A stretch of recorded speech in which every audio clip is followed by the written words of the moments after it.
All systems online.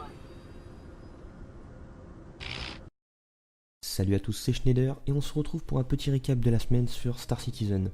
Lundi, un youtubeur russe a mis en ligne une interview de Chris Roberts qu'il a pu faire pendant la Gamescom.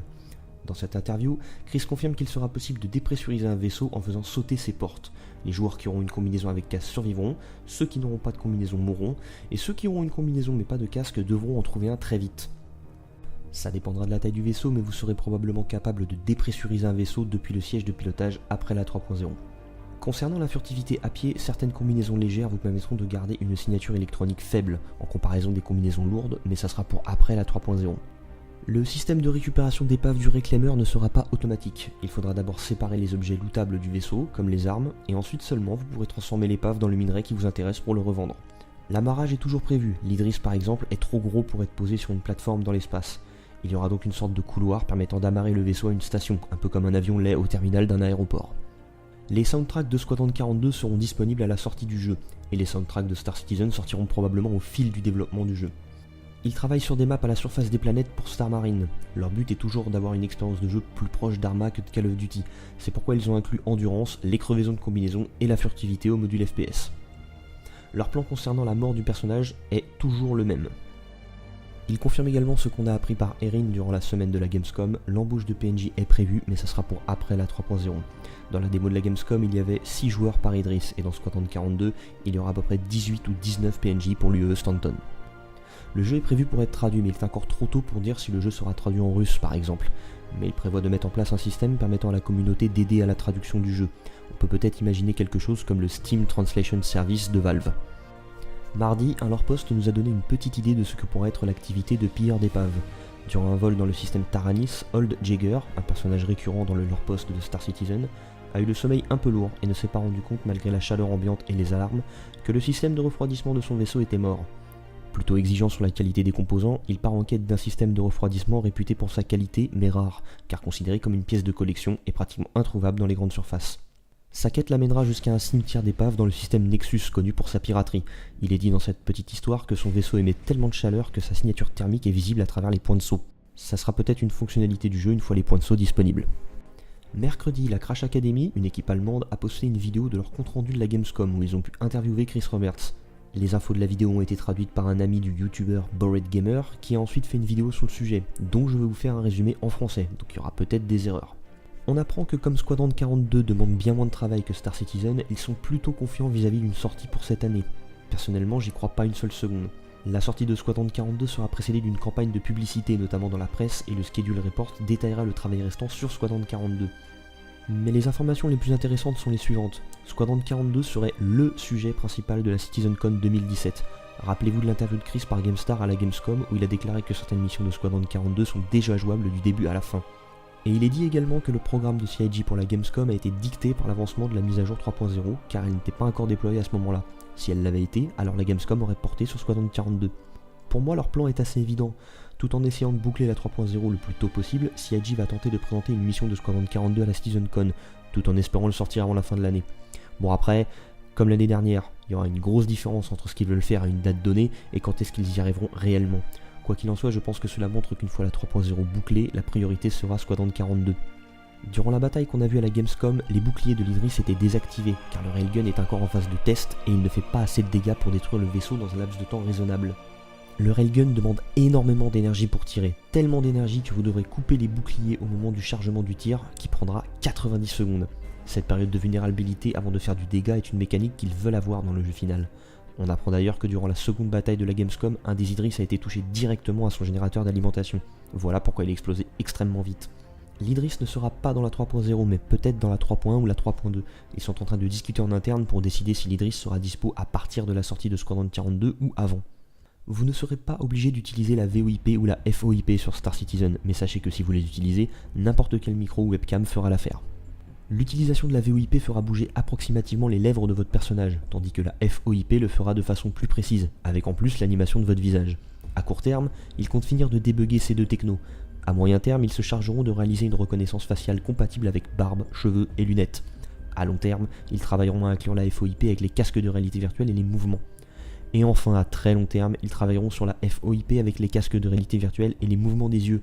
Et oui, pour le moment, aucun casque de réalité virtuelle ne permet un tracking correct des yeux puisqu'ils sont couverts par le casque. Évidemment, ils vont voir comment contourner le problème, mais c'est vraiment pas une priorité dans l'immédiat. Et comme je l'ai dit un peu avant, c'est vraiment le programme à très long terme. Toujours mercredi, Mark Abent nous a présenté un bug sur le Cutlass qui permettait à un joueur de tirer avec la tourelle dorsale depuis le poste de pilotage, alors qu'on est censé pouvoir utiliser cette tourelle uniquement depuis le poste de tir de la tourelle.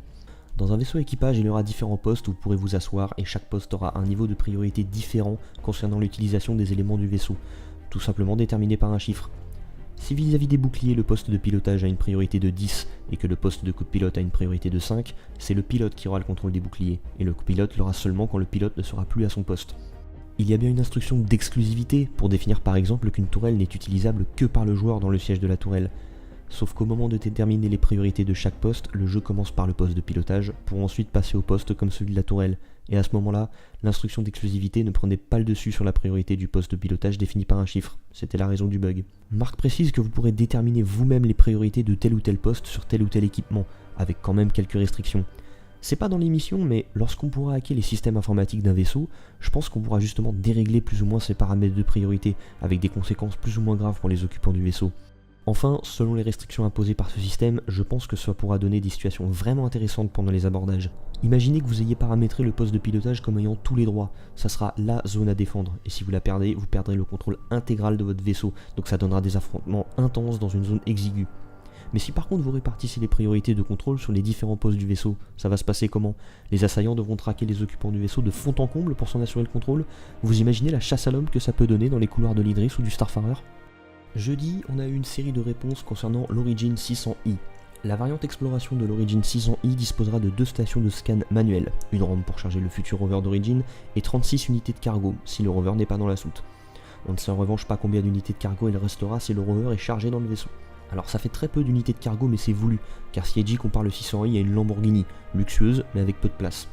On est donc sur un vaisseau qui cherchera à jouer dans la même cour que le Constellation Aquila, mais qui ne sera pas aussi performant pour les longues missions d'exploration que le Karak par exemple. Il n'y a pas d'autres modules prévus pour le 600i pour le moment, mais l'idée n'est pas écartée. Les 2 tourelles du 600i pourront être contrôlées par les joueurs ou par un module automatique qui tirera sur les vaisseaux ennemis trop proches. Une fois que cette fonctionnalité sera mise en place, vous pourrez changer de variante du 600i depuis votre hangar et passer du modèle luxe au modèle exploration. Mais ça ne changera pas l'apparence du vaisseau, car le système de modules sur le 600i ne change que l'agencement de l'intérieur du vaisseau.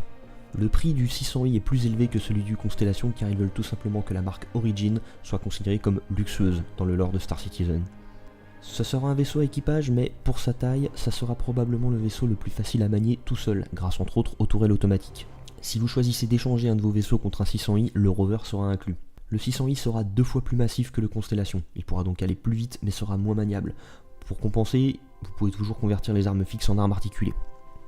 Vous pourrez toujours essayer de charger un 85X dans la soute du 600i, mais c'est clairement pas fait pour ça. La soute est conçue pour charger des véhicules terrestres, comme le rover d'Origin. Donc si vous y chargez un vaisseau, attendez-vous à ce qu'il y ait de la casse. Le cockpit du 600i aura 3 sièges, un pour le pilote et 2 pour l'équipage. La variante exploration aura 2 sièges supplémentaires pour les postes de scan. Les lits et les toilettes se trouveront dans les quartiers du capitaine et de l'équipage. On pourra charger un Origin X1 et un rover dans le 600i, mais c'est pas vraiment conseillé puisque le véhicule au fond de la soute sera du coup moins accessible. Il y a eu une petite confusion sur le nombre de missiles. L'Origin 600i pourra transporter 16 missiles de taille 3 répartis dans 4 lance-missiles. Le 600i ne pourra pas être utilisé pour faire du tourisme à des VIP, ce sera plutôt le rôle du 890 Jump et du Starliner. Enfin, le vaisseau n'aura pas d'infirmerie car CIG estime que l'équipage sera trop petit pour en avoir réellement besoin. L'ATV de la semaine a été mis en ligne vendredi et a été plutôt pauvre en informations. Sans donner trop de détails, les développeurs nous apprennent que les missions sont bouclées à 85% et qu'ils doivent faire un point pour déterminer si le système de mission est suffisamment bon. Ils travaillent aussi sur l'amélioration des sensations de jeu dans le cockpit et pendant les sauts quantiques. Jussi Brox a également présenté un bug idiot et la solution un peu bancale qu'il a choisie. Dans les skis, la porte d'un sas était un peu surélevée, donc quand le joueur appuyait sur le bouton, il appuyait en fait quelques dizaines de centimètres en dessous du bouton. Peu importe s'il bougeait la porte vers le bas ou le sol vers le haut, ça aurait cassé le reste de l'agencement de la map. Il a donc choisi de coller un marchepied à cet endroit-là. Ça tombe bien car de toute façon il y avait un bug de collision à cet endroit. Ah oui, et il a fallu régler le petit problème d'alcoolisme de Miles Eckhart, ce qui a demandé pas mal de coordination entre différentes équipes. Le reste de l'épisode est revenu sur la Gamescom en nous présentant les coulisses de l'événement, sans trop nous donner plus d'informations sur le futur du jeu. Pour finir, le jeu a dépassé les 158 millions de dollars cette semaine grâce à la présentation de la Gamescom et à la vente du 600i. Enfin, malheureusement, le nombre de bugs restants avant la release de la 3.0 pour les Evocati est passé de 67 à 94. A vrai dire, c'était prévisible. À la Gamescom, 2000 personnes ont pu tester la 3.0 sur le stand de CIG, donc c'était assez évident que ça allait faire apparaître énormément de bugs. D'un certain point de vue, c'est bon signe qu'autant de bugs aient pu être identifiés, car on n'aura pas à les subir quand la 3.0 sera dispo. Mais d'un autre côté, si 2000 joueurs lambda qui ont joué chacun pendant 15 minutes ont pu mettre en lumière autant de bugs en essayant même pas d'en trouver, je me demande vraiment ce que ça va donner quand des centaines de joueurs Evocati vont avoir la 3.0 entre les mains pendant des semaines et qui vont vraiment essayer de trouver des bugs. Voilà, c'est tout pour cette semaine, j'espère que la vidéo vous a plu, n'hésitez pas à me dire ce que vous en avez pensé dans les commentaires, surtout point de vue audio, j'ai investi dans un micro pas trop mal, donc j'espère que ça se ressent. Sur ce, je vous laisse, j'ai de la vaisselle à faire, donc je vous dis à samedi prochain, et d'ici là, portez-vous bien.